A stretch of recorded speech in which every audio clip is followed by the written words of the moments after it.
Ngayon po ay nakabitin pa rin kung sino ang magiging pinuno o chairperson ng makapangyarihang Senate Blue Ribbon Committee. Pero sa ngayon, ang sinasabi mismo ni Senate President Alan Peter Cayetano na ikinokonsidera dalawang tao ho. At siyempre, ito ho'y si dating chairman na rin po. Pareho itong dalawa. Pareho ito naging dating chairman ng chairperson ng Senate Blue Ribbon Committee. Ito pong si Senator Dante Marcoleta. Di ba, yung nakaraan at siya pinalitan ni Lacson. At ito hong si Senator Pia Cayetano. Naging chairperson to, kung matatandaan nyo rin mga kababayan, noong nakarang taon ay bago mag-eleksyon, di ba, si Tolentino ang may hawak ng Blue Ribbon pero siya po ay nag-resign. Kung kahit napunta dito kay Senator Pia Cayetano ang pagiging chairperson ng Blue Ribbon Committee. So ayon nga kay SP Cayetano, pinagpipilian ang dalawa. So hanggang sa ngayon, wala pang desisyon yung majority. Pero alam nyo sa aking pagkakaalam, kahit sino ho rito. Mukhang importante kasi magkakaalyado ho mga ito . At ang pinakaabangan kasi sa Blue Ribbon Committee ay ang pagpapatuloy ng investigasyon dito po sa flood control scandal na ito, na hanggang ngayon ay hindi pa lubos na naiimbestigahan ang lahat po ng mga personalidad na sangkot dito. Yun ho, mga kababayan, ang matindi ho rito. At syempre, ay kung sino man, halimbawa, ang maipili ay si Senator Marcoleta na chairperson o kaya naman si Senator Pia. So yung sa kanila, magiging vice chairperson, vice chairman. So ang maganda ho nito, iisa ang direksyon . Di po ba?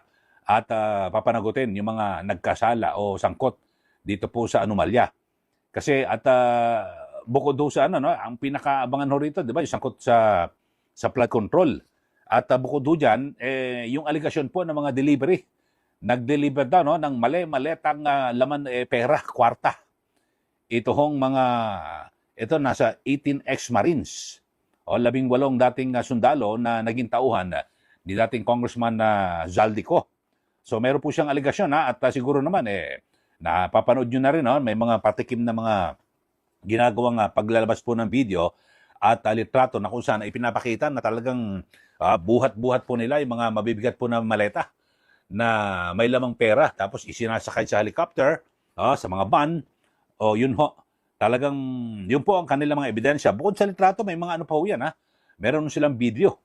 At paminsan-minsan, naglalabas po si Attorney Levy Baligod, yung kanilang abogado. Ayun. At siyempre, ang isa po sa binabanggit ho ng 18 ex-Marines ay sila mismo ang nagdadal ng mali-maletang pera sa mga opisyal. Di ba? May mga binabanggit ho sila. Siyempre, sa pangunguna, di umano, si Pangulong Marcos Jr., yung kanyang anak na si Congressman Sandro Marcos, itong si dating House Speaker Martin Romualdez, at gayon din po, sa senador, si Senator Tito Soto, di umano, na-delibera sa kanyang opisina dyan po sa may Pasay City, at ilang mga kongresista. Meron din nga taga-media, sinasabi. So, yun ho, mga kababayan, at inaabangan po natin lahat kung ano ba mangyayari dito. Kasi dito ho ay sa pagkakataong ito, ay pwede na rin tumistigo. Ito pong si dating Congressman Zaldico. At para kanyang patutuhanan, yung kanyang mga naunang aligasyon, di po ba? Inyo pong matatandaan, naglabas po siya sa kanyang Facebook account na kung saan ay kinukumpirma niya yung mga binabanggit ho ng itong 18 ex-Marines. So maganda ho ito, mga kababayan, at kasi dito ho sa flood control na ito, alam naman natin nangyari, talagang pigil na pigil ho. Ito pong si Senator Ping Lacson . Hindi natin malaman bakit nagkaganyan ho. Kaya lang, may nabunyag ho, di ba, si Senator Marcoleta, na talagang sabihin natin, kinokontrol ni Lacson nang siya ay chairman ng Blue Ribbon Committee dahil sa lumilitaw ho, mga kababayan, na sangkot at isa siya sa di umano ay nakinabang dito po sa flood control. Bakit ho? Kasi meron pong inilaan ang Marcos Jr. administration ng 8 billion pesos. 8 billion piso para po sa kampanya noong 2025 elections. Alam naman natin na ito po siya na Senator Soto at Senator Lacson ay miyembro po ng yung Bagong Pilipinas, yung mga kandidato noong nakarang eleksyon. At kasi sabi ho ni Senator Marcoleta, nakita niya ho yung yung ebidensya at yung palitan sila ng text ng Pangulo at ni si Yusek Adrian Bersamin.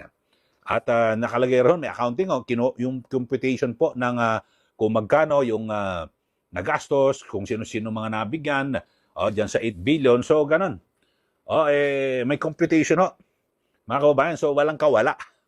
At yan mismo ay nakita ni Senator Marcoleta, di ba, sa ating mga nakaraang vlog, na-discuss natin yan. At ang nakita niyan ni Senator Marcoleta sa pamamagitan naman ni Congressman Leandro Lebiste. Yun ho. So, yun ho, talagang walang kawala ho rito. Lahat ho talagang pwedeng habulin at madiin.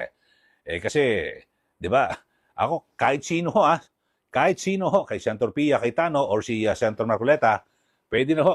Dahil sa yung dalawang yan, si Senator Pia Cayetano at Senator Marcoleta, iisa ang kanilang direksyon At maaaring tumbok ng investigasyon na kung saan ay gustong papanagutin yung tunay na nagkasala at yung mga tunay po na nakinabang dito po sa mga mali-malitang kwarta na ito. So yun po pinakamaganda.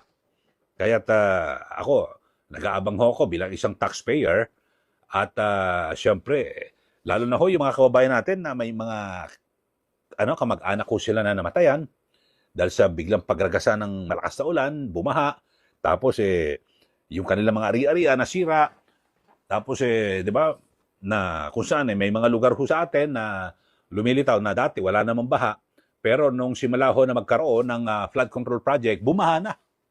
Biriin nyo ho Tapos halimbawa, isang ehemplo na lang sa Bulacan ang tagal ho na linggo-linggo, maabot na isang buwan bago humupa yung tubig baha. Samantalang ang dami ho, bilyong-bilyong piso ho ang inilaan dyan na pondo sa flood control. So wala pong nangyari. Yun ho ang binabanggit ho. Kaya ako, ito, panahon na po. Sana, kung ako lang masusunod ano ba, dapat ho, ngayong linggong ito napangalanan na po. Ang susunod ho ng chairman ng Senate Blue Ribbon Committee at para sa Lunes, pwede na magpatawag ka agad ng hearing, di po ba? At para mabalatan na ng buhay yung mga nagnakaw at maipatawag na po sa Senate Blue Ribbon Committee hearing, di po ba? Para mas maganda makapagpaliwanag din po sila at sa ngayon kasi puro mga aligasyon, hindi naman sila na ipapatawag. At gayon din ho, mga kababayan, kasi may binabanggit ito si Senator Marcoleta. Kahit na wala ng mga interparliamentary courtesy na yan, pwedeng ipatawag o siguro imbitahan. Imbitahan lang itong si dating House Speaker Martin Romualdez. Kasi sa interparliamentary courtesy, yung mga ganyan, iimbitahan ka lang pero hindi ka bibigyan ng sabpina. So may discretion ang kongresista o kabilang panig naman ang senador na sila po ay dadalo o hindi. At least inimbitahan. Pero sabi nga ni Senator Marcoleta, tanggalin yan, tradisyon na yan. Dahil sa hindi biro yung nangyaring nakawan sa ating gobyerno. So, wala ho yan. Tama rin ho ito, mga kababayan, kasi baka dun magtago yung mga opisyal ng gobyerno na nagnakaw, tapos magtatago ho dito po sa tinatawag ng interparliamentary courtesy. Tapos, maganda hong pansinin din, tingnan ho, kung sino man ang magiging chairperson ng Blue Ribbon, Pia Cayetano ba o Marcoleta, yung sinasabi ho mismo ni Senator Ping Lacson na 67 contractor o congressman na contractor pa. Yun ho, mas maganda talagang busisi ng gusto, may check at malaman ho natin kung paano ho at kung sino ho yung mga dapat managot diyan po dito po sa anomalyang ito, flood control anomaly. Sa ngayon mga kababayan ay wala na ho tayong narinig yung ICI na nilikha ng Pangulo. 'Di ba? Natapos na ho sila. Ano nangyari? Sa report ng ICI, ang laki ho, nag-akselan tayo ng mga 40 milyones. 'Di ba? Yung budget ho nila. Wala naman nangyari. Muna saan ang report? Nakakatawa talaga mga kababayan. Talaga parang itinago, 'di ba? Yung ICI wala. Tapos sa ombudsman ngayon, nag-aabang pa ho tayo kung talagang magkakaroon ho ba talaga na mga pagsasampa ng kaso. Meron ho sinampahan ng kaso ngayon, itinuloy na. Laban po kay Senator Jinggoy Estrada na ang timing ho, pagkatapos ho na magpalit ng liderato dyan po sa Senado, may mga report na may mga tinatakot, ginigipit, may inoopera ng pera, pag hindi nagbigay o pag hindi tumanggap, yun ho mga kababayan, yun, pag may kaso ka, tutuluyan ka. Yun ho. So yan po masaklap. Dapat ho walang ganunan. Di ba? Wala hong takutan. At wala hong bigayan o suhulan. Di po ba? So, ako mas maganda. Pero kung talagang pampipiliin ako, Senator Marcoleta. Di ba? Pero kung si Senator Pia naman ang magiging chairperson, okay din ho. Kasi matik, palagay ko naman, gagawin niyang vice chairman. Ito po si Senator Marcoleta, di po ba? So, makakadiskarte. At pag may meeting sila, ito, patawag natin. Ito, si ganito. Ang dami mo pwede ipatawag ng mga dating cabinet secretary na iba nag-resign na. Tapos, yan, yung si Yusek Adrian Bersamin. Pwede ipatawag. At gayon din, sabi nga ho, itong si Congressman Lian Lebiste, pwede rin daw po ipatawag at handang humarap para patunayan yung binigay ho na sa kanya ni Yusek Bersamin na ebidensya na nagdidetalye po kung paano ginastos yung pera na 8 billion para sa nakarang kampanya sa eleksyon at nandun din kung saan nakuha yung pera. Billion ho ito, mga kababayan. Ibang-iba na ho, no? Talagang nag-level up. Mga astig, talagang noon ho, tagal ko na rin sa media. Noon ho, mga kababayan, kaya nga yung plunder case na ho yan, yung threshold, 50 million lang ho, pasokan na Bakit ho? Kasi kadalasan ho sa mga nakaraan, mga kababayan, nasa 50 to 100 million lang naman ang ninanakaw. Ngayon ho, billion na ho, mga kababayan. Grabe ho, di ba? Talagang, pag sinuma mo, umaabot ang trilyon.